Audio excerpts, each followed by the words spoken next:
د کار بیخي را باندې ناوخته شي، باید زه کار ته ژر ځان ور ورسوم. لاسونه ناوخته شو را باندې، باید زه ژر ځان ور ورسوم.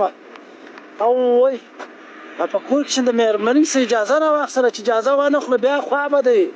دا اوس څنګه ژوند شو؟ اوس به زه ژر اجازه واخلم چې بېرته کار ته ځم. ښه څه کله مېرمنه لرم، څه عجبه ژوند شو دا اوس. کار ته باید زه ژر لاړ شم، ناوخته دی، ډېر ناوخته دی. ته ودرېږه، چېرې ځغلی؟ ښه څه کله کار لرم، نو چې نه کار لرم نه مېرمنه شته، دا اوس څنګه ژوند شو؟ دا زما څنګه فکر دی؟ زه اوس کومه څه شي در سره؟